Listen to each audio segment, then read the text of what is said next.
Hey, I'm Stacey. And I'm Lois. And this is Whose Girl Are You? Today we're going to be talking about all things UP. Because we're both from there. Ooh.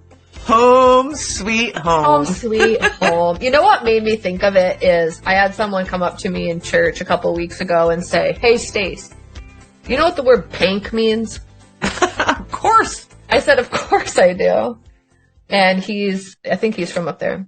And he got a big grin on his face. He's like, "Okay." And he's got a heavier accent, right? He goes, "Okay, because I told someone that and they did not know what I was talking about." Thought I was losing my mind. So I said, I did the funniest thing years ago when I was living in Utah. There's no Yoopers in Utah. And if there are Yoopers in Utah, I want to be friends because I need houses to stay at because I want to go back there and visit. And I'm like such a cheapskate. I hate doing hotels. I think that's a UP thing in me too. Because we always stayed with family. We never ever stayed in hotels. Mm-hmm. It feels so bougie to stay at the Super 8. I love it. So that's how it started. So anyway, I was living in Utah, and this was back in my drinking days. So we were at this bar shooting some pool, and I started making bets with people there. I will give you $20 if you can tell me what this sentence means. But if you can't, you have to give me $1. So it's 20-1 odds. Everyone wanted to take the bet. And I said, it's a really common thing that you would hear. Every Yooper would know this. Yeah. So here it goes. This is a mom talking to her kid in the winter. Go put on your chukka choppers and go paint the snow. Yeah. Right? What does it mean, Lois? I know. Okay. Your chuk is your hat. Yeah. Go put on your hat, your beanie. Yeah. Warm, Sweater hat. Okay. Yeah. Yep. Go put on your chuk, and your choppers are leather mittens. Deerskin. With a liner. Yep. And chuk and choppers. And go pank the snow. Pank is pack down. Yeah, pack it flat. It's like you pack a snowman or whatever. You pack a snowman, you pack a snowball. Yeah, but you pank them. Yeah. Like in the UP, you pank it. You pank a snowball. Yeah, and you pank, when you make an igloo, you pank the snow and makes blocks so you can, build your igloo. Do you use the word pank for anything else besides snow? No, I don't think so. I used to. I'm trying to remember because it seems like I just said it, it might have been because we just had snow. Yeah. We had winter this year. Yeah. Rabbit Trail. Yeah. 3 to 4 weeks of snow on the ground. Which a Yooper would not consider winter. That's spring. I know, right? So I pank everything that can be pankable, right? I was digging out some dirt and then had to make it level. Oh, yeah, I suppose. So I panked the dirt down. Oh, yeah, totally. Yeah. I don't play in the dirt. Right, you're not the tomboy that I am. Well, I'm not the gardener that some of my friends are. Oh, no, I'm not a gardener. I was digging up to make a level area to put pavers down. Oh, okay. Yeah. Different. Yep. I would do that. Totally. Exactly. So what did you call, you've been gone longer than I have even because you're just older than me and you left younger than me. Mm-hmm. Okay. So you're in the woods during skeeter season and you have to spray something on yourself to keep them off. What do you call that? Boy, give me a second. Off, but yeah. We called it off. Deep woods off. That's pretty common. Off. That's what we use. We call all of them, didn't care what the brand was, we called it bug dope. Oh yeah, bug dope. Absolutely. Yeah. Yep. That's definitely a UP thing. So a lot of them you don't realize till you get out of there and then you say something and someone looks at you weird and you're like, why are you looking at me weird? So I got one for you. Yeah, go. Go put on your chuk and choppers and swampers. Like your mucklucks? Or your sorrels? Yeah. Yeah, swampers. Sorrels were swampers. So we called all boots sorrels, which was funny, but I think all we owned was sorrels. You're not, we had swampers. We didn't have swampers. So if someone told me to go put on my swampers, I'd be like, well, why? Are we going smelting? Yeah. So we'll just toss that one right out of the UP list. Did you go smelting? Yes, we did. Little tiny black salty fish.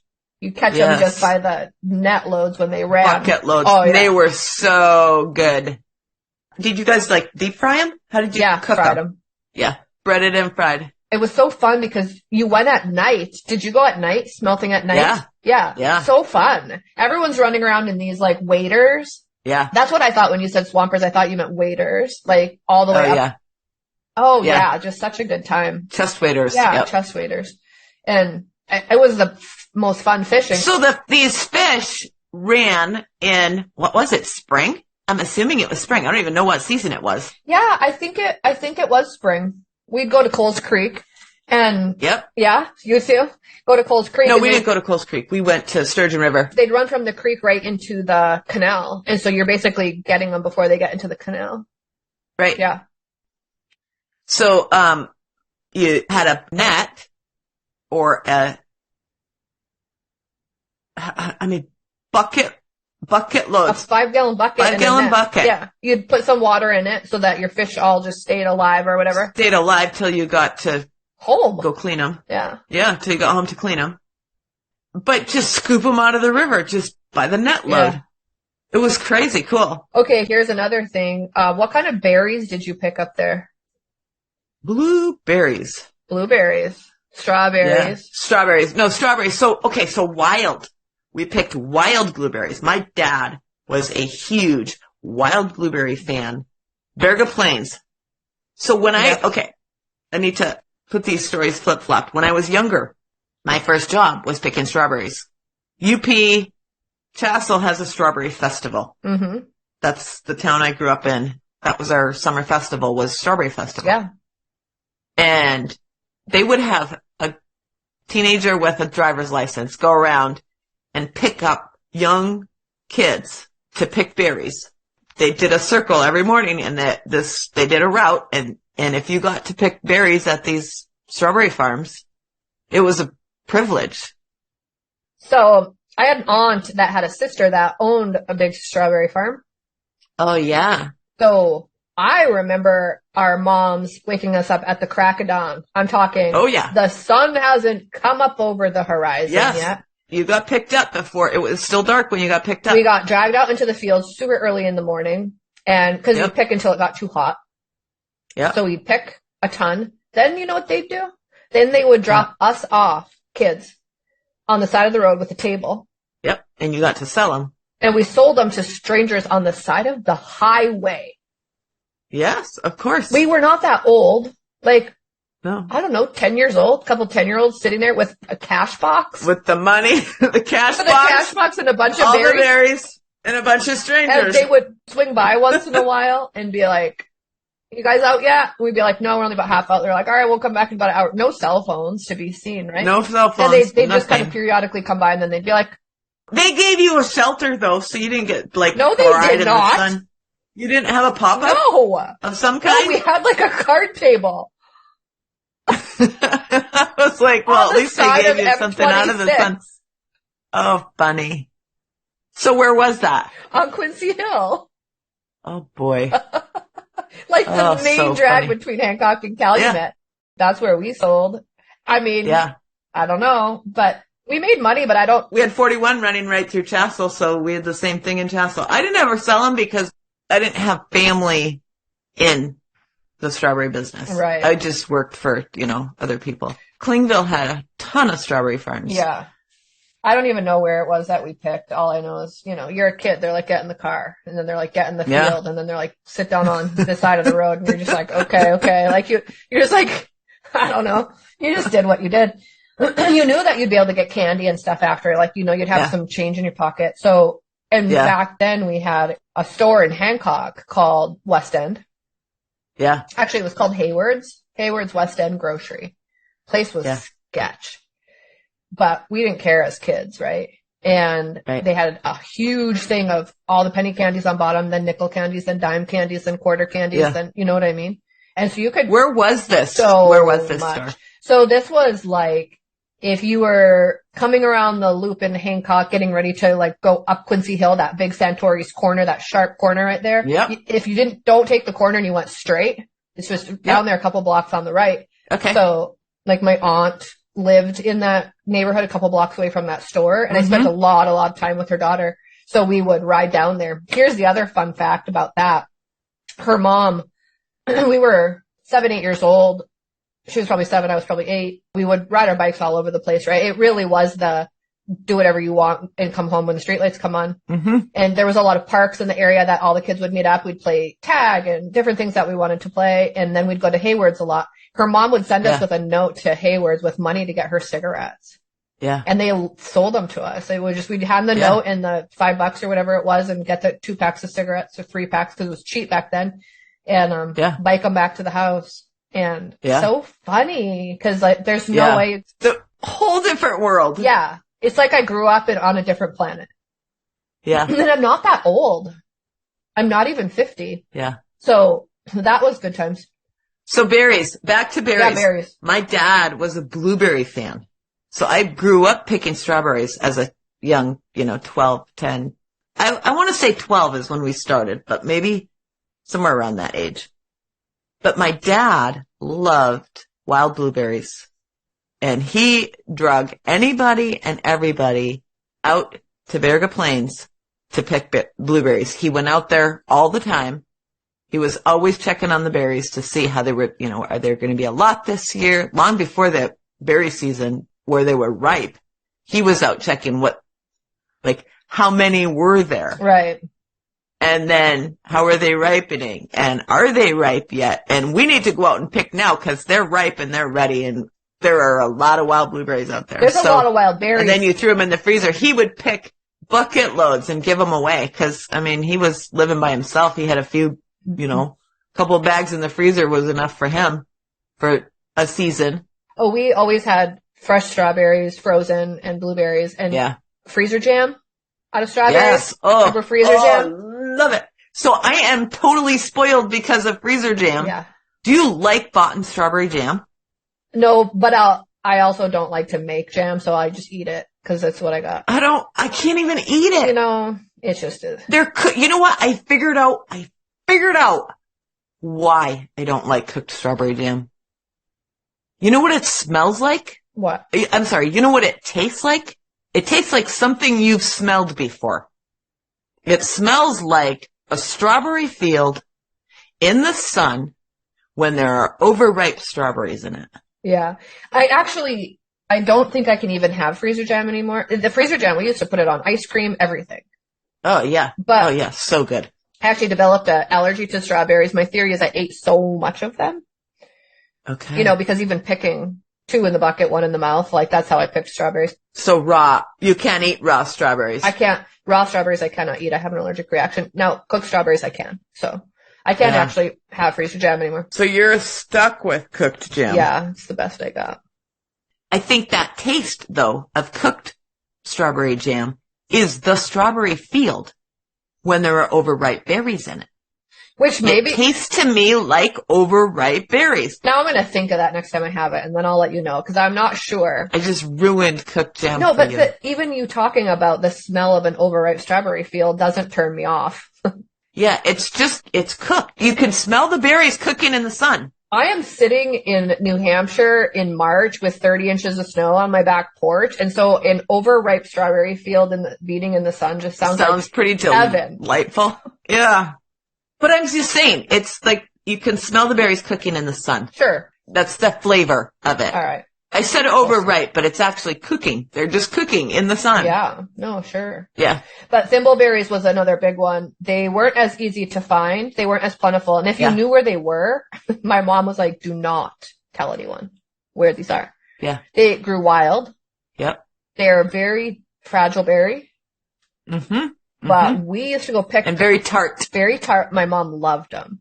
Yeah. You could even pick them and they just turn to mush in your bucket. Yeah, you have to be really careful. They're very fragile berries, but she would make some jam out of those as well. Oh, so delicious. Thimbleberry jam is amazing. So I will buy that when I go to Michigan. The monks make it. There's a monastery up there. Yes. Been there. So that's jam pot. Yeah, the jam pot. That's pretty cool. So yeah, we used to go down to Little America and pick those. I don't know if you know where Little America is. It's on the very tippy end as far out as you can go to Lake Superior on the Houghton Canal side. Okay, yes. I didn't know that. Makes sense to me. And I think now it might all be now privately bought out and built out now. I haven't been down there in quite a while. Yeah. But 2 years ago, I was out close to there. We went out to Frida, which is pretty much the end of the line. And Red Ridge. Yeah, we were picking around over at the old smokestack at the old smeltery, the ruins. Mm-hmm. I'm not even kidding. We got home from that trip and my cousin, couple months, I don't remember, like soon after anyway, sends me a link and says the property went up for sale. They're selling that property. Word. Wow. But it's for like $1 million or something. Maybe not $1 million, but like it might as well be for how much it was. It might have only been like 200,000 or something like that. Yeah. But then I was thinking, well, you can't just build on that. You'd have to probably remove stuff and this and that. And the removal cost would be astronomical, but the view. Yeah. So beautiful. I would love to have that property out in Frida just for the summer, but yeah, 'tis what it is. So thimbleberries. I picked thimbleberries with my aunt and my grandma. We would go berry picking. We picked wild blueberries. We picked thimbleberries. Really, really wonderful memories. Yeah. My grandma died when I was 7. Oh, yeah. So I remember it was younger than that. You know, it had to be younger than that we were picking. I did a lot of berry picking too. Yeah. A lot of people have like raspberries and different things growing in their yards. Mm-hmm. The people that have property that live out in the country. And my mom's side was the country folk, you know? Yeah. So they all had fields that you could pick out of. And so it was always free berries. You know? And it's like, if it's free, it's for me. So. Mm-hmm.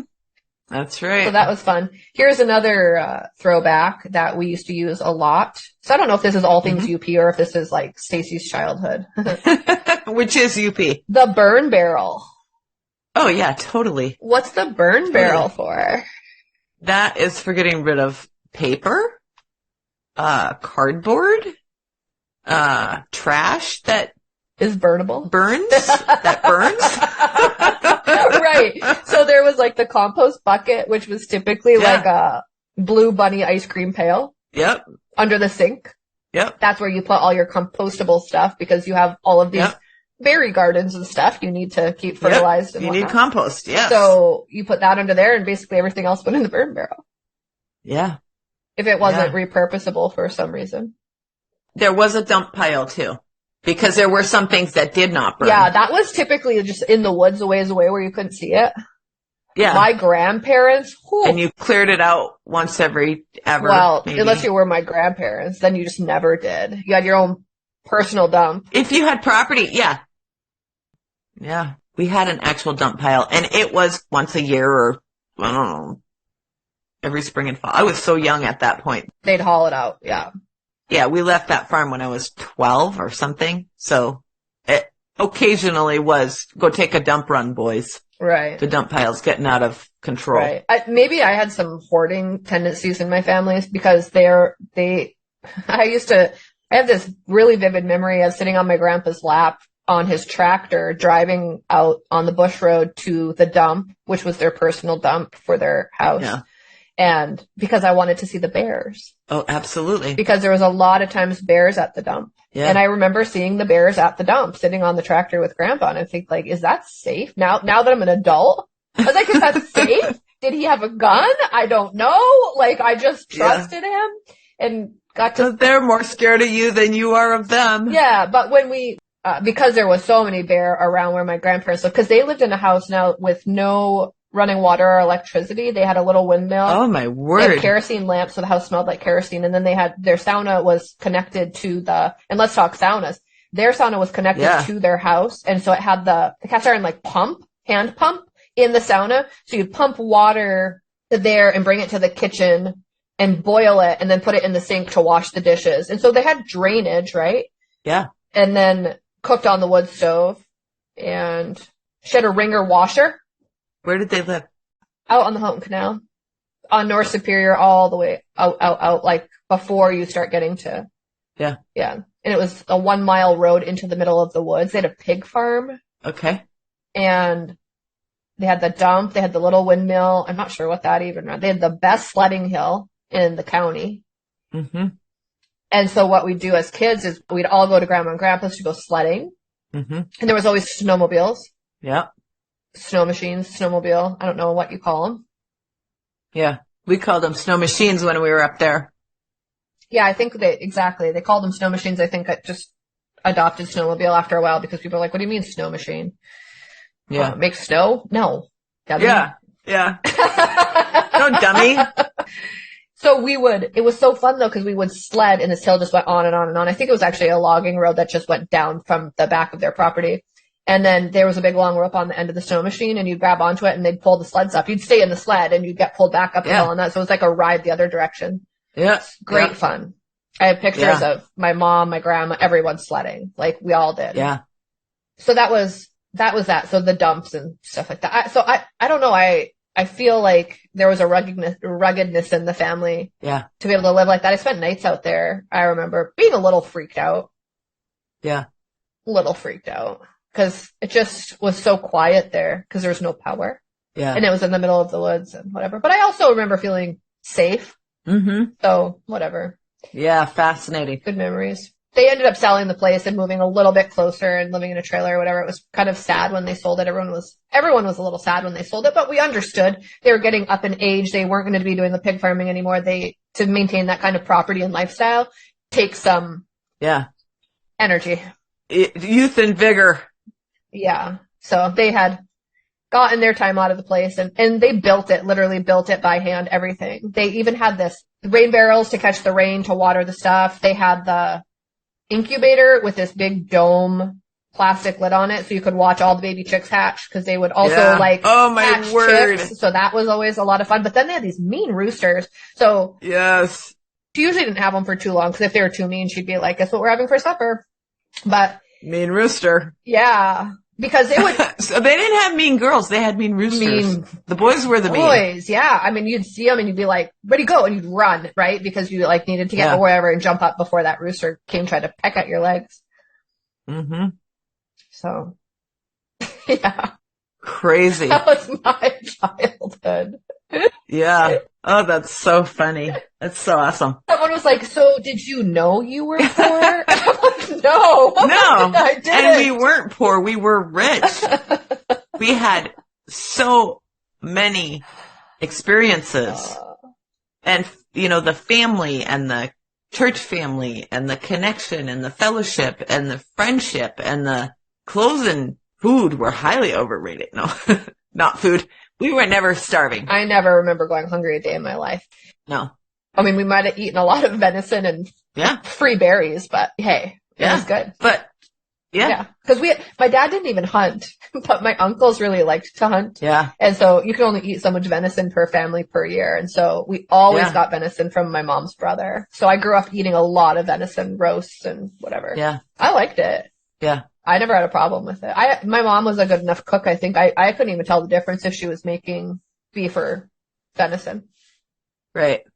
But did you have a sauna? Yes. We had a huge sauna. Was it in the house or outside of the house? Ours was in the basement. Okay. In the house I grew up in, it was in the basement till I was 12. Huge sauna. Huge. Ginormous. Like how many people could fit in it? Top bench, 8. Wow. Something. It was huge. Then there was the lower. That was for big families. It was, it might have even been more than that. I don't know. It was huge. I think about it now and I'm like, was it really that big? And I think it really was. My grandparents on my dad's side had a pretty big sauna off the back of their house, but I don't know if it was quite that big. It's so weird. It's so weird when you think about it now. Okay, so let's talk saunas though a little bit because growing up, like when you're little, mom and dad just take the little kids into the sauna with them, right? And it was wood sauna. Yeah, for all wood saunas. Absolutely. All wood saunas. All wood saunas. Yep. But there was certain nights that we would do sauna night, right? So yep. Saturday night was sauna night at my mom's side of the family. And so it was really fun because you'd go out for sauna and get to play with all your cousins and stuff like that. And it was just, so when you're little, it's like mom and dad take. And everybody got their baths before church on Sunday. Yeah. And that was the point. Yeah. And everyone, like when you're little though, you go with your mom and dad. Then as you get older, you get to go, like all the girls go with the girl cousins. Yep. And the boys go with the boy cousins. And then, that's kind of how it goes. Yeah. And no clothes. No clothes. Well, I mean, you're bathing. You're literally bathing. You're not just in there for a spa effect of, opening your pores. This is your bath. No, but we've just goofed around and played in there too. Oh, totally. So many craziness of saunas. I mean, we bring dolls. Yeah. Challenges, like, let's go roll in the snow. Yeah. Well, somebody got to keep an eye out so the boys aren't out there. Yeah. Because we need to know, Yeah. So much fun. So much fun. So yeah. Today even, like, fast forward, I'm grown up, I go to Michigan to visit, and same thing. I'll be at my, be somewhere, and my cousin's like, we should go take a sauna. I was like, yeah, let's, and we're not looking for bathing suits, and we climb in our saggy old bodies or whatever. Still, like, we just, whatever. So my kid has grown up like that too. I mean, more my daughter, of course, because you don't do mixed company. No. Unless it's just your husband, then that's different. But my husband hates saunas. Yeah. He grew up with one and having to attend it all the time, which is like, he like absolutely refuses to have one. He's like, I spent how many years of my life tending that sauna stove, and don't want to do that anymore. Yeah. Same reason he won't have a garden. Or vegetables. My husband too. Or animals. He's like, no, farm for me. Right. So outbuilding saunas though, how fun are those? Yeah. Oh, totally. One of my best friends had an outbuilding sauna. Yeah. So fun. Yeah. So theirs was like no running water. Yeah. You had was there running cold water? Usually they'll at least run a hose in the wall. Running. Yeah, there was a hose. Yeah. There was a hose. And it's cold. It's just like on, off. Big metal 55-gallon drums or big, huge metal garbage cans, whatever they were. I don't remember many gallons. With freezing cold water. Well, at least when you started, it was freezing cold. But then there was the hot water tank on the stove itself. What do they call that? I don't know. Like just that. Do you know what I'm talking about? Yeah, I know what you're talking about. Where you heat where you dip the hot water out of the... Because you're supposed to put hot water on the reservoir. Yeah, there's a reservoir on the side of the stove to heat the water. So you have hot water in there. So you have dish pans or buckets or whatever, and you throw some hot in and you throw some cold in and make it however warm or cold you want it, and dunk your head over and wash it and scrub up and pick that thing up and dump it over your head. Yeah. After you're done rinsing. Yeah. Or two rinse. Yeah. Crazy. It's crazy. But it's so fun. I still love a sauna. I don't have one. Oh, yeah. I didn't grow up having one. The house I grew up in did not have a sauna, but it didn't matter. My mom was like, why do we need a sauna? We go to grandma's almost every Saturday. We go to everybody else's. And it was and we're not going to stay home and have our own sauna because everybody else is over there. Why would we stay here and have a sauna? Yeah, it was a social thing.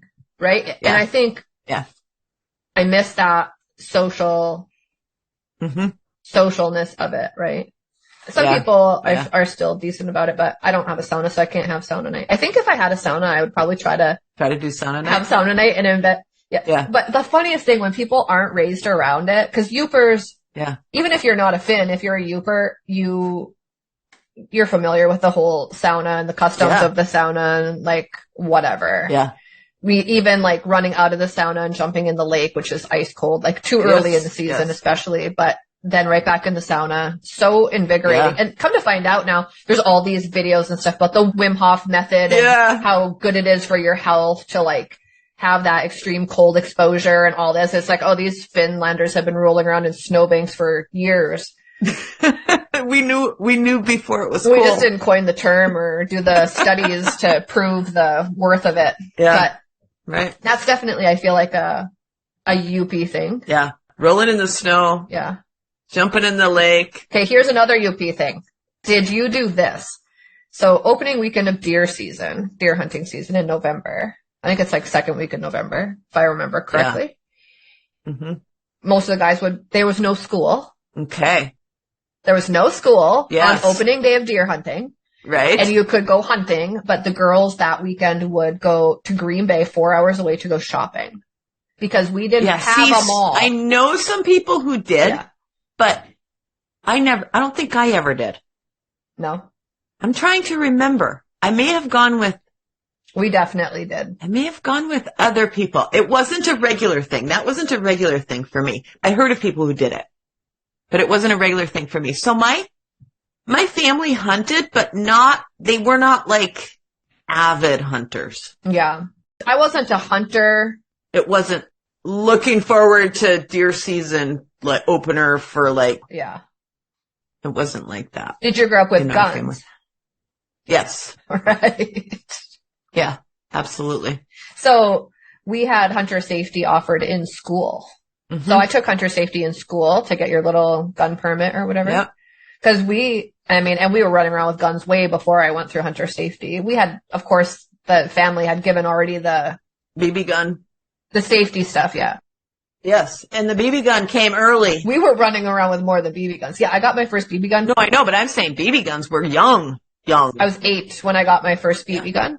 And I was that's what I was going to say. 12 when I got my first 22. Yeah. Yeah. From my grandma, and I still have it.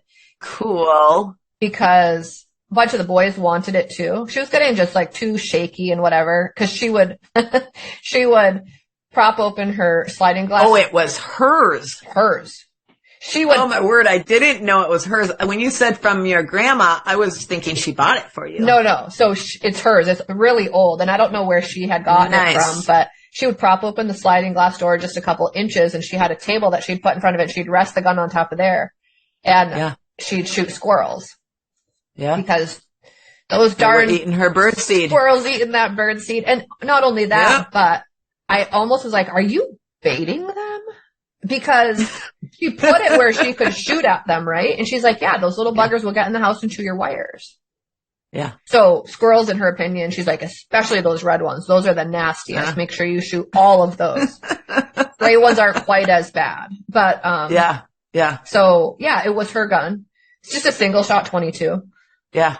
So, every once in a while my husband will like see it because I have it just like in a closet or under a bed or whatever. And he'll be like, what is this junk? Can we get rid of this? I'm like, I'm never getting rid of this. Yes. This is an heirloom. Some people hand down pearls. Some people hand down 22s. That's right. That's right. And you're going to give it to your daughter or your grandson when he's 12? I'm hoping for a granddaughter because this thing should go down through the women. It should go. Yeah. Well, yeah. But very cool. We'll see. We'll see what life brings. So saunas are an integral part of that. What else is like so? We had an electric sauna actually at my dad's shop that he built. Had an electric sauna.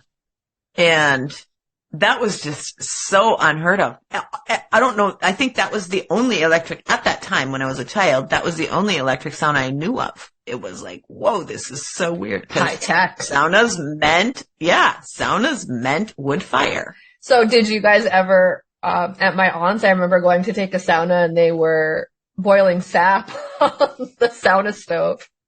Oh my word. That sap smell just like permeated the whole world. Yeah. It's sap season here in New Hampshire right now. Yeah. Is it right now? Yeah. Okay. I didn't know if it was boiling. if it was running later this year, cause is that normal or is it a little bit later than usual? I couldn't tell you. Okay. Cause you guys have had so much snow and I was like, is it running later? I don't know. But we've had like warm ups and then New Hampshire's so weird, right? Cause it's not like Michigan. So in the UP, it's like it gets cold in like October 1st or something. And it just stays cold until spring. Yeah. Till May 1st or something. And it snows more days than it doesn't. Yeah. And it's just a totally different lifestyle. So I try not to, like, I don't typically complain when it snows here because of what I came from. And when I hear people whining about the snow here, I think, what a bunch of whiny babies. Like, they have no idea how bad it could be. Yeah. I am starting to get a little grumpy just about, and I think it's more of a seasonal depression thing with lack of sun. It feels like it's been a little grayer this year than it's typically been. And so my body is crying out for that vitamin D. And I know you can take supplements and all that for it, but it's just not the exact same.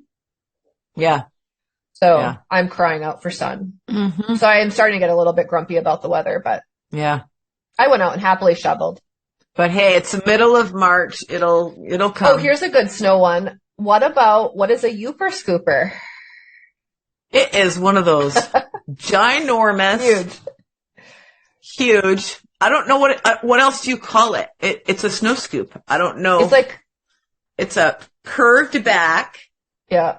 And flat. It's like tin? Is it made out of like tin or aluminum? Yeah, or aluminum or tin, something light. And so you shove it in.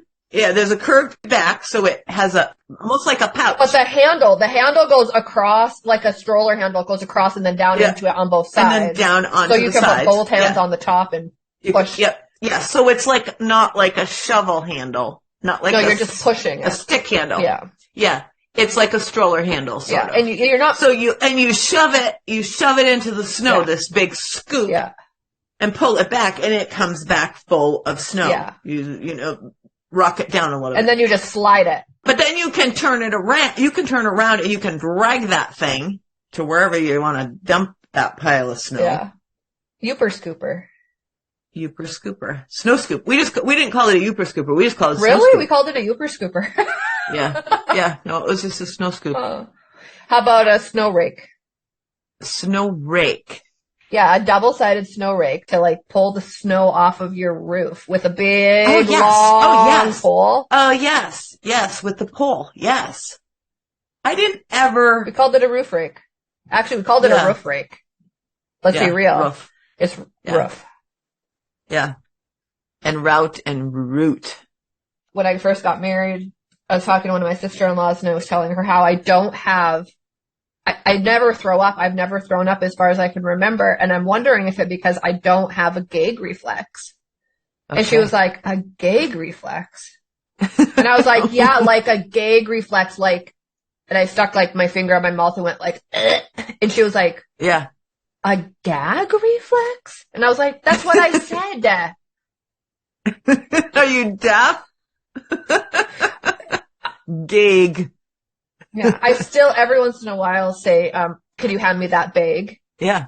Right? Like, and my whole family, I'm like, yeah, you're so funny. So funny. Yeah. A bag. It's a bag. Yeah. Big. We had a gym teacher. I might have told you this already. We had a gym teacher who said leg. Like, lift up your leg. We did leg lifts. Oh, that's great. So funny. Yeah, hockey too. Hockey was a season, like deer season or like football season. So there's a sign in Houghton right across the bridge there that says, Houghton, the birthplace of professional hockey. Is that true? Or the birthplace of hockey? I don't know if that's true. That's what the sign says. Well, I'm going to look that up right now while you're chatting about it. So the fun thing about growing up there, most everyone knows how to ice skate because they would take all of the parks where the tennis courts were. In the winter, they'd put up boards and they'd turn them into ice rinks. And they'd string lights. Yeah. And the lights just went into the little shack where they kept the shovels and whatever. If you were the first one there and there was snow, you could go into that little thing and grab the shovel and shovel off the rink.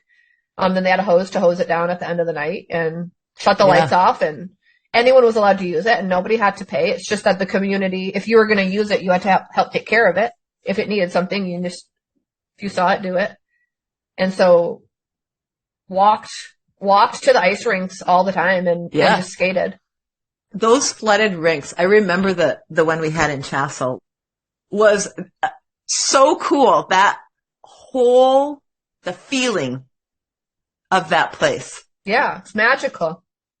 Yes, the rink itself, the shack, the rink shack with the stove in it, the wood floor with 6,000 cuts from people's skates in it, just like that rough floor.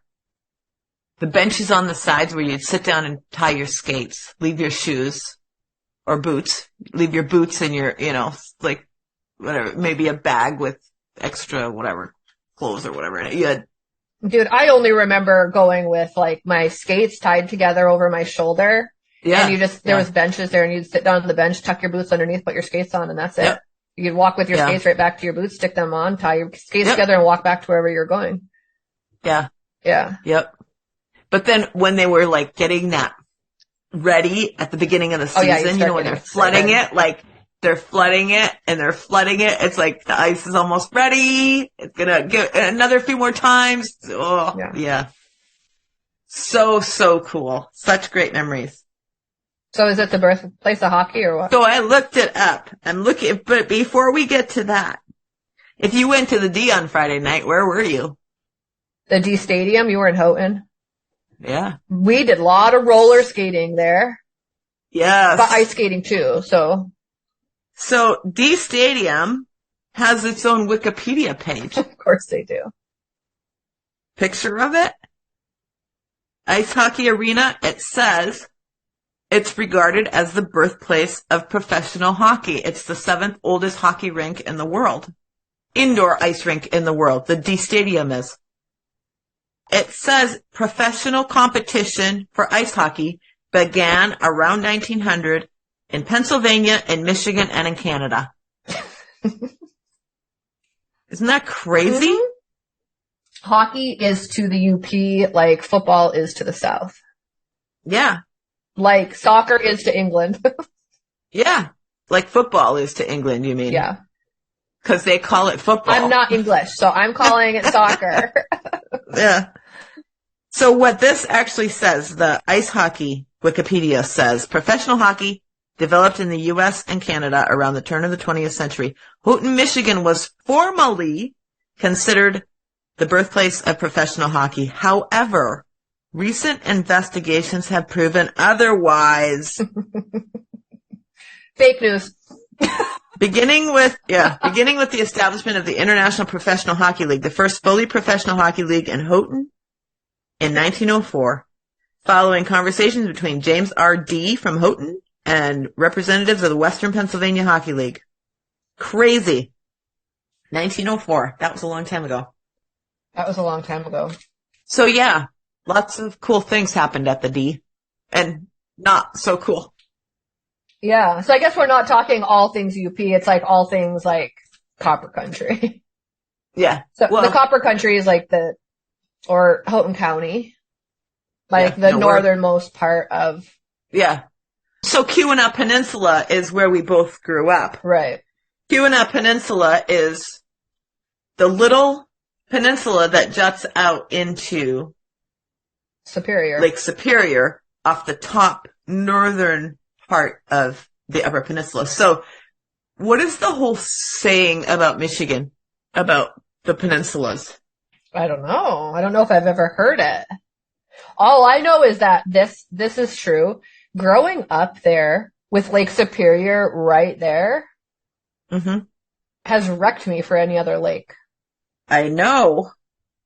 So do you have to go in when you go up there? Every year. Do you have to get in the lake? Every year. I know. Yeah, I do too. I don't care if they're having an unseasonably cold summer and I'm there, I'm going in. And someone's always shaking their head at me because I'm just like, I have something warm to put on because it feels like you're doing a damn polar plunge even though it's like June some years. Yep, exactly. I try to find somewhere where I can jump off into it because to walk into it is really difficult to force yourself to do that. But to jump in is different. But when you jump in it too early in the season, your lungs seize up. You come shooting to the top trying to like take a breath in and you just can't because your lungs are spasming. It's so cold. You're like, yeah. Oh, it's so crazy. But there's nothing like that lake is so amazing though. I Going know. out there and swimming. It's so clean and so fresh. How about a Yooper bath? Yeah. Right in the lake, right? You mean in the lake? At the lake. Yeah. Yeah. You take the shampoo, you take the bar of soap, you scrub and you rinse and you're done. Yeah. Absolutely. So what I was thinking of, the whole peninsula thing, is the state motto of Michigan is if you seek a pleasant peninsula, look about you. Because the Mitten is a peninsula. The UP is a peninsula. We lived on Keweenaw Peninsula. Like the whole place is peninsulas. I've never heard that. That's the state motto of Michigan. Is it though? Yeah. Like right now, currently. Yeah, I just looked it up. Seal of Michigan on the white ribbon. It says, if you seek a pleasant peninsula, look about you, which is the official state motto. Interesting. Okay, this is how stupid I am. I thought the state motto was what was on the license plate. Which is, They keep changing it. what is it? Now it says Great Lakes State, right? No, now it says Was it? it used to be Great Lakes State, but the license plates now say Pure Michigan. Oh yeah, right. Which totally made me laugh the first time. I was like, what? Since when? Since when? It's the Great Lakes State. What are they talking about? I think the motto should be Great Lakes, good times. Just for Michigan in general, you think about it. When I driving from New Hampshire to Michigan is so interesting because I drive along. Do I drive along every single lake? Not Huron. Do I drive along Huron? You drive along Erie in Pennsylvania. Yeah. Yeah. And then you drive along, you see, Michigan and Huron. Is that the two that butt up at the Mackinac? Ontario. You might not see Ontario. Right.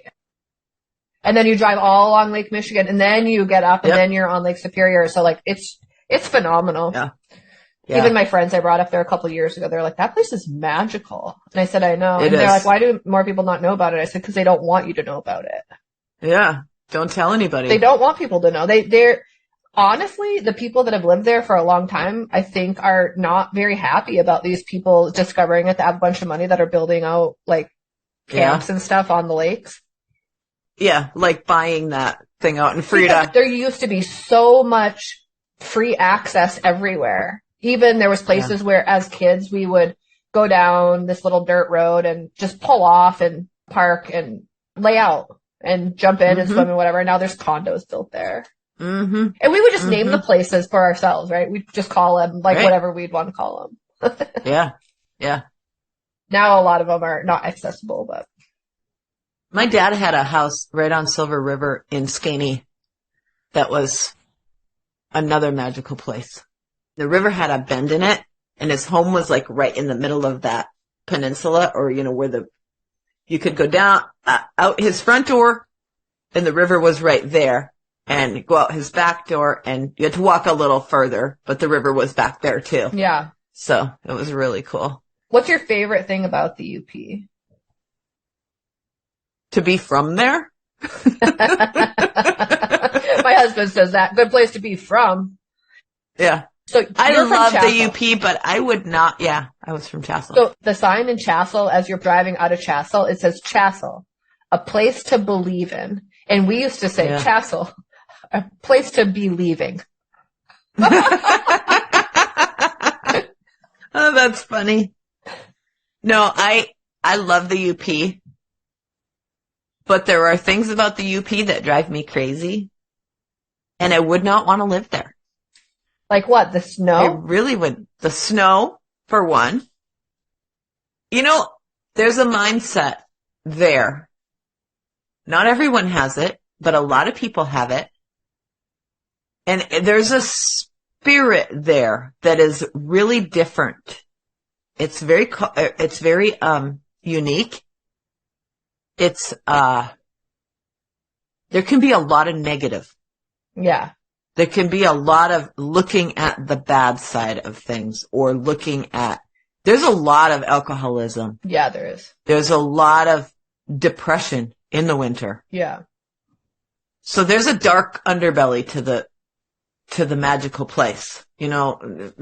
Hollywood has a dark underbelly. Disneyland has a dark underbelly. Well, so does the UP. Yeah. And I go there. And I feel like in a week or two, I'm acting different and I'm talking different. I'm speaking different than when I'm not there. It rubs off on me. You were talking about the accent itself rubbing off on you. But the spirit, I feel like, rubs off on me too. And I'm like, I gotta get out of here. I can't live here. Mm-hmm. I can't be here. Mm-hmm. I'm here for a week or two and it's great and I love it and I see my family and I see the people and the culture and the fresh strawberries and, oh man, go during Strawberry Festival because it's just amazing. And Pasty. You can actually go on a place, Pasty.net. I think it's pasty.net has live cameras that you can see the weather. like at the bridge and stuff. Yeah. Well, and pasty. Let's talk about pasty. What is pasty? I mean, there's debate. Some people would say pasty is life. Oh, the Cornish actually invented pasty. And it's a pie crust. We want it to be ours, no, but listen, it's not. The Cornish invented it, but the Finnish perfected it. No, there you go. Okay. I'll take it. So it's, because the Cornish have like a gravy and stuff inside, we don't do that. Yeah. But it's basically a pie crust, potatoes, rutabaga, carrots, onions, and ground beef. The fattiest ground beef you can find. Mm-hmm. And brush it with some egg yolk and bake it for an hour, like little handheld pies. Handheld pies, yeah. Top, full crust, not just a pie like top crust. No, like pie. a calzone, but a pie crust. Cheater pasty was pan pasty that only had a crust on top. I call that slacker pasty. I know. Totally. I feel so ripped off when I don't have a bottom crust. You're gonna make a pan pasty, at least put a bottom crust. Those are a lot of work. Pasties are a lot of work. So I have made a lot of pasty in my life. A lot. I see that someday I'm going to ask you if you ship to Washington. So when I see you selling pasties. I have an outside freezer and I always have pasty in there. I've had people try to be like, can I buy some of the pasty that you have out of your freezer? I'm like, no, I don't sell them anymore because I make about 50, 75, stick them in my freezer. They last 6 months, right? Yeah. But they never last 6 months. Right. So, right. I don't have a problem. The nice thing is I have someone coming over for dinner and I know they're a Finn and that they like pasty. I can pull out a whole bunch, put them on a cookie sheet, cover them with foil and bake them. And it's like I just made fresh pasty. You can't tell that they came out of my freezer. Yeah. But they're just ready to roll. And it's like I made this awesome home cooked meal. Or if someone has a baby and I want to jump on that food train, I can just drop off frozen pasty. If they're a Finn, they just know like and they can cook when it they want. whenever they want. Yeah. And if they want to portion them out so one at a time for lunch when no one else is looking and save them all for themselves, then they can do that. Yep. Yep. I'm a mom. I just had a baby. I deserve a pasty a day for the next 5 days. Right. Which actually reminds me, there's a Youper that just had a baby recently that I actually need to bring some pasty to. And it's a little taste of home, right? An older lady. So what do you put on your pasty? Ketchup. Because these are fighting words for some people. Yes, ketchup. My mom used to put butter. Yeah. I sometimes put butter and ketchup. Because, that's even better, right? Extra. Yeah. So pasty is definitely a staple. You can get them in the freezer section at Walmart up there. Really? Yeah. I did not know it's that. Like I'm going to go to my Walmart and ask them if they can do that for us out here. I bet their freezer. You want to know what? Their freezer. In your area, I bet they would probably sell. They would. Because there's enough UP. Yeah. Our battleground one, our North County battleground one. So there's a large culture where I live of Old Apostolic as well. And they're a lot from the same Finnish background, same Finnish heritage, a lot of UP or Midwest. Yeah. So a lot of the same things. Pasties are famous. Saunas are famous. Yeah. There's quite a few people I went to school with, and I only had a graduating class of like 82 or 84 kids or something. And there's a handful of them that I know that live out there that I graduated with. Yeah. From the Old Apostolic Church. Yep. Yeah. So my Walmart maybe would be able to sell them. Oh man, I should ask him. Seriously, I should ask him. Yeah. Going back to sledding too, I think it was unique that we had sledding at recess. Yes, absolutely. So that was always fun. Yeah, it was great fun. If it was too cold, they hardly ever canceled for snow, I feel like. Like they just didn't cancel school back then, but they would cancel for extreme cold. Yeah. If you could get frostbite in under a minute, they'd cancel school. That was the rule of thumb, right? Like, well, and what was that? Can we make them stand outside at the bus stop? Well, they're kind of going to get frostbite if it's over a minute. And they're like, well, Yeah. What was that temperature? The magical temperature? I don't know. It was negative. I don't know what it was. Negative. In the negatives. It was in the negatives. It was in the negatives. 12, 20. I don't know. I don't know. I mean, they must have still. But we didn't get that extreme cold all the time. We had a ton of snow, but we didn't get that bitter, bitter cold. Minnesota, we moved to Minnesota after I got married, and 35 below was like every winter. Yeah. And we didn't get that in the UP. We got bucket loads of snow, but the lake effect moderated that temperature. It brought the snow, but it also kept it from being so bitterly cold. -20. That's the temperature. Ugh. On days when the temperature and or wind chill are below -20 degrees, schools will be closed. State law. In Michigan. You gotta close the school if it's 20 below. The reason Minnesota feels even colder is they get the winds in Minnesota that you don't necessarily see in Michigan as much. Like, I don't know what, I remember just walking from a car into a house and I had no gloves on and I felt like my hands were frostbitten. Yeah. Yeah. They hurt. It hurts. Yeah, it we hurts. both at the same time we go, it hurts. Like, yeah, exactly. It doesn't feel good at all. Right. So, yeah. I mean, I think that's a pretty good little sliver of what it's like or what it was like. Maybe a lot has changed. I'll be interested if someone that currently lives up there is listening to it. Yes. How much of it rings a bell or how much am I just living in the past? I know. In our little magical place in our head. Yeah, we do. Yeah. I think it's a survival skill. So the canal was a huge part of both of our lives then. Yeah. The Houghton Canal. So this peninsula juts out into Lake Superior, but at the bottom of the peninsula. So it's man-made. Yes, the man-made canal through the bottom of this peninsula because ships had to go around this peninsula. And it wasn't that wide. Do you know actually how long the Houghton Canal is? I don't know. How wide it's not it very is? long. How wide it is or how long it is? How long it is. Like, what's its length? Yeah, I don't know. Do you know that right down from the Ambassador, which is a staple restaurant in Houghton? Mm-hmm. They have little docks for kayaks. Really? Oh, yeah, actually. Yes. Yes. That is cool. Did you also know that the Ambassador was around during Prohibition and like has secret spots in there? The which? The Ambassador bar and restaurant. Seriously? Has been around since Prohibition. Yeah. Oh my word. No, I didn't know that. So the only route across the Houghton Canal is US 41 bridge, M2641, the Portage Lift Bridge. It gives a depth on here on the Wikipedia, but it doesn't tell what the length of it is. So it's man-made, but it goes through Portage Lake. So they didn't man-make the whole thing. Right. They must have just dredged out part of it. Yeah, they just did part of it. Did you ever climb around in that old dredge that's half sunk down by Lake Linden? I don't remember ever climbing around it. I remember seeing it many times. We went in it. But I don't remember ever climbing down into it. Yeah, no. so sketchy too, because there's like this, I don't know if you still can, but there was this pipe. Okay.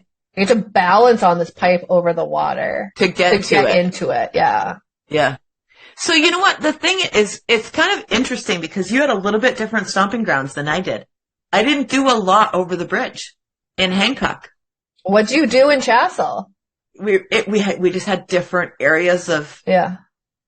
We went down to Portage Entry to the long dock, which was a concrete wall holding the canal up. You know, it was holding the walls open. And right across from Portage Entry is Jacobsville. Did you know that Jacobsville Lighthouse is for sale? I did know that. I think I told you that. Yeah. That's one of the places we go just about every time. Now in the last 15, 20 years, every time I go up there, I go there because my dad is buried in Jacobsville. Yeah. And if it's summer, we go out and walk out to the lighthouse. Yeah. We were talking about this when I was out there in December. Which if it sells, good grief, that's like sad. I mean, I get it. See, this is why, like, I think God doesn't let me be rich, because I do stupid stuff like buy lighthouses. Like buy the White Bay Lighthouse and... I would buy a lighthouse and turn it into a little Airbnb. Yeah. Oh, that would be fun. You, like, want to stay in a lighthouse? Yeah. It's a tiny one, man. It'd be so fun. Yeah. Anyway, I need to get going. I have stuff to do. Yeah. I got a crazy day, too. Okay. Well, it's been really fun talking about the UP. It was kind of a little bit of a trip down memory lane for me. So yes. And anybody who has different memories, let us know. We'd love to hear from you. You can reach us at whosegirlareyou@gmail.com. perfect. And whose is spelled WHOSE. Whose girl are you? Yeah, that's been fun. It was fun talking about that. Let's do it again next week. All right. Bye. Take care. Bye.